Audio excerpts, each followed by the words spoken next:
42 साल की उम्र में धर्म की आकांक्षा पैदा होगी। ऐसे ही पैदा होगी जैसे काम की आकांक्षा पैदा हुई थी। धर्म उतना ही नैसर्गिक है जैसा काम। समाधि उतनी ही नैसर्गिक है जितना संभोग। यह संभोग का ही आगे का कदम है। यह अनंत के साथ संभोग है। यह व्यक्ति को बीच से हटा दिया, आप समष्टि को सीधा सीधा आलिंगन में लिया। लेकिन आखिरी ऊंचाई तो मोक्ष की है। पहले व्यक्ति को हटाया, समष्टि को लिया, फिर समष्टि को भी हटा दिया। आत्मरति मोक्ष। अब अपने में ही संभोग को उपलब्ध हुए, दूसरे की इतनी भी जरूरत न रही।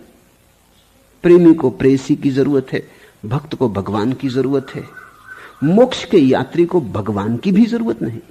इसलिए तो बुद्ध भगवान की बात नहीं करते, इसलिए तो महावीर भगवान की बात नहीं करते। भगवान के विपरीत हैं ऐसा नहीं, एक कदम आगे हैं ऐसा।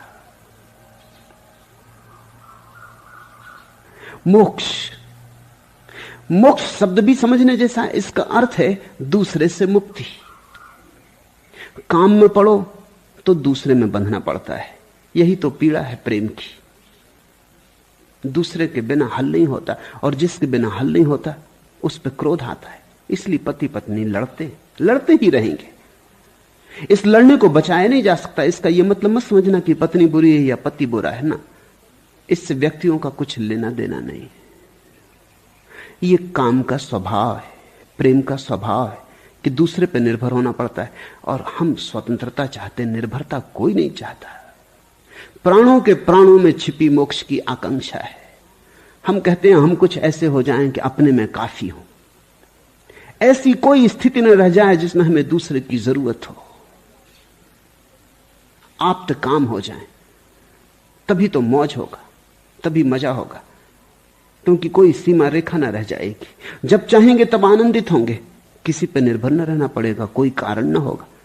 अभी तो अगर प्रेम का सुख चाहिए और पत्नी राजी ना हो, और अक्सर पत्नी राजी ना होगी जब तुम्हें चाहिए, जब पत्नी को चाहिए तब तुम राजी ना होगे। मेरे पास रोज लोग आते हैं, कहते हैं बड़ी हैरानी की बात है, जब हम मांगते हैं प्रेम दो, पत्नी सिकुड़ जाती, जब पत्नी मांगती हम सिकुड़ जाते। क्या होता है? जब भी कोई मांगता है तो ऐसा लगता है शोषण हुआ, जब भी कोई मांगता है तो अकड़ आती, लगता है तो ठीक हम पे निर्भर हो ना। तो नहीं कहने में मजा आता है, रोकने में, ठहराने में सुख मिलता है। यह देख के मजा आता है कि दूसरा गिड़गिड़ा रहा है, वहीं हमें अपनी ताकत, अहंकार का बल मालूम होता। तो पति पत्नी एक दूसरे से संघर्ष करते ही रहेंगे। फिर अगर ना भी संघर्ष करें, समझदार हो, बहुत समझदार हो, तो भी गहरे में एक बात खलती है कि मैं किसी पर निर्भर हूं, मेरा सुख किसी पर निर्भर है। ये कैसा सुख हुआ? सुख अगर दूसरे पर निर्भर है तो उसमें दुख छिपा ही है। कल पत्नी मर जाएगी, उसे खूब चाहा था, तो जितना सुख चाहा था, जितना सुख जाना था, उतना ही दुख होगा। कल बेटा मर जाएगा तो दुख होगा। आज पत्नी बीमार पड़ जाएगी तो दुख होगा। पत्नी कुरूप हो जाएगी, घर में आग लग जाएगी, वो पत्नी जल जाएगी तो दुख होगा। पत्नी आज नहीं कल बूढ़ी होगी, कुछ दुर्घटना ना हो तो बुढ़ापा तो आएगा ही, शरीर जर्जर होगा, जीर्ण होगा। सुख ज्यादा से ज्यादा माना जा सकता है, हो नहीं सकता, क्योंकि इतनी विपरीत चीजें घटती रहेंगी। सुख तो तभी सुख है जब उससे दुख की सारी संभावना शून्य हो गई हो। पर ऐसे सुख के लिए तो अकारण होना चाहिए और किसी पर निर्भर न होना चाहिए। वो आत्मरति होगी, मोक्ष आत्मरति। तो प्रेमी से छूटता है आदमी तो परमात्मा को पकड़ता है, क्योंकि दूसरे से छूटना बड़ा मुश्किल है। ठीक भी है, प्रेमी से हटे, प्रेयसी से हटे तो फिर परमात्मा की बात शुरू होती। परमात्मा काफी बड़ा है प्रेमी और प्रेयसी से, न मरेगा न बूढ़ा होगा। जब चाहो तब उसकी प्रार्थना करो, वो इंकार न करेगा कि अभी नहीं। जब चाहो तब उसके मस्ती में मस्त होकर नाचो, वो कभी बाधा ना डालेगा। एक अर्थ में वो है ही नहीं कि बाधा डाले, वो उसकी उपस्थिति अनुपस्थिति जैसी है। इसलिए तुम क्या करते हो, तुम अकेले ही कर रहे हो, मगर अकेले ही करने में तुम्हें मजा ना आएगा। तुम झुक रहे हो चरणों में परमात्मा के, एक रस आता है उसके चरण, लेकिन अब तुम अकेले ही झुक रहे हो, चरण नहीं है, तो झुकने में फीकापन आ गया।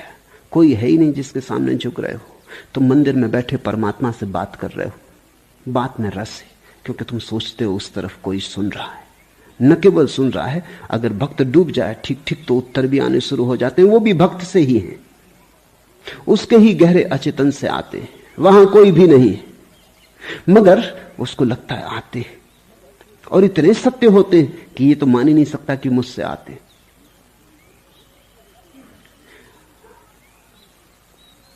लेकिन तुम अपने से अकेले बातें करो तो तुमको खुद ही लगेगा कि पागल हो।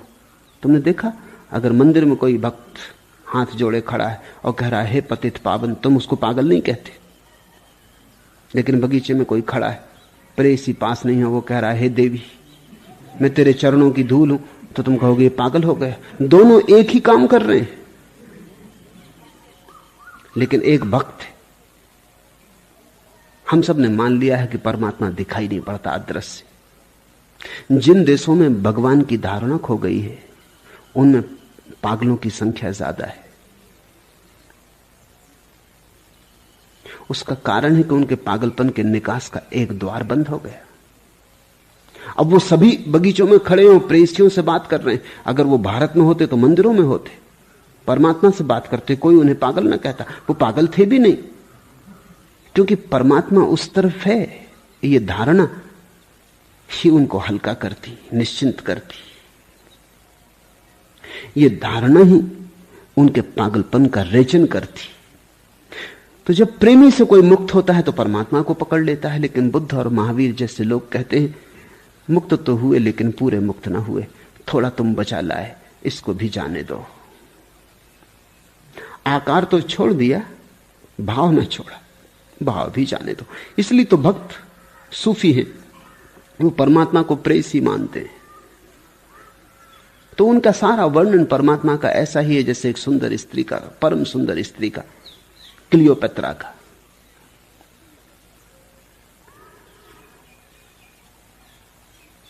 सूरदास जैसे भक्त परमात्मा को छोटा बालक मान के चलते हैं, वो भी प्रेम का एक ढंग है, वात्सल्य।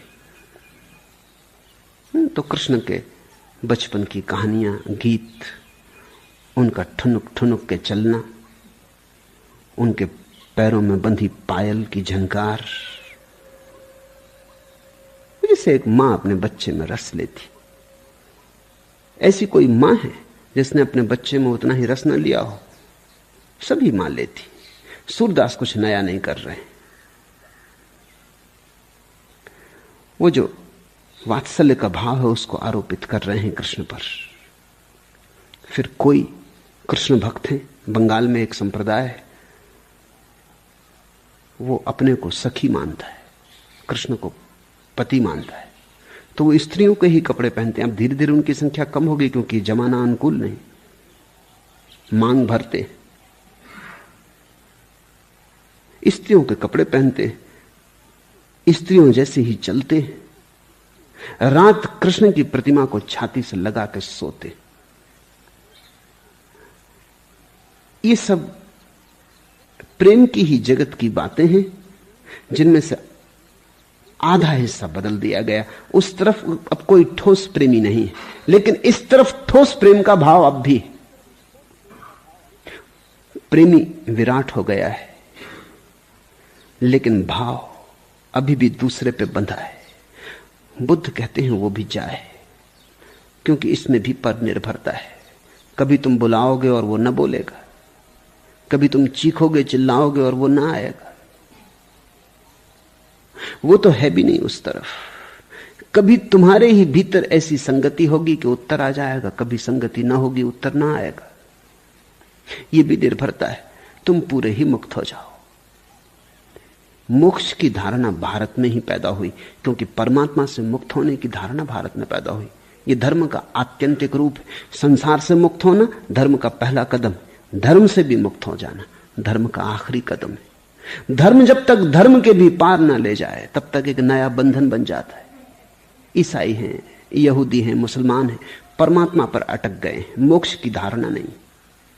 मोक्ष के लिए दूसरी भाषाओं में शब्द नहीं, क्योंकि उस पर कभी विचार ही नहीं हुआ, तो शब्द कहां से हो। शब्द ही एकांत रूप से हमारा है। अगर अनुवाद करना हो मोक्ष का, निर्वाण का, कैवल्य का, तो बड़ी मुश्किल पड़ती है। कैसे अनुवाद करो? अनुवाद करो तो जो भी शब्द तुम चुनो, अगर मोक्ष के लिए फ्रीडम चुनो तो कुछ राजनीति मालूम पड़ती उस शब्द में। मोक्ष में कोई राजनीति नहीं। कोई भी शब्द चुनो, शब्द है ही नहीं उसके पर्यायवाची, क्योंकि ईसाई, मुसलमान और यहूदी मुल्कों में परमात्मा के ऊपर धर्म ना गया, धर्म के पार धर्म ना गया। सीढ़ी पर तो चढ़े लेकिन सीढ़ी पर अटक गए, सीढ़ी को ना छोड़ पाए। और सीढ़ी का प्रयोजन यही है कि चढ़ो और छोड़ दो, नहीं तो छत पे ना पहुंच पाओगे। यह अल्पसुत पुरुष बैल की भांति बढ़ता है, उसके मांस तो बढ़ते हैं पर उसकी प्रज्ञा नहीं बढ़ती। प्रज्ञा की आखिरी कला क्या है? मुक्ति, मोक्ष। प्रज्ञा का आखिरी स्वरूप क्या है? परम निर्विकार, असीम का अनुभव, जहां कोई सीमा न रही, जहां तुम आकाश हुए। उससे कम पे रुक जाना है। उससे कम पे बुद्ध कहेंगे मांस तो बढ़ रहा है, प्रज्ञा नहीं बढ़ रही।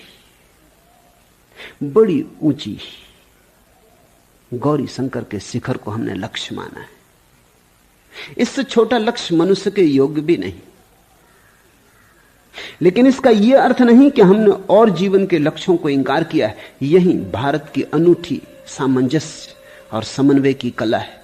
हमने सारे लक्ष्यों को मोक्ष में समाहित किया है। हमने उनको सीढ़ियां बना लिया, हमने विरोध नहीं किया है।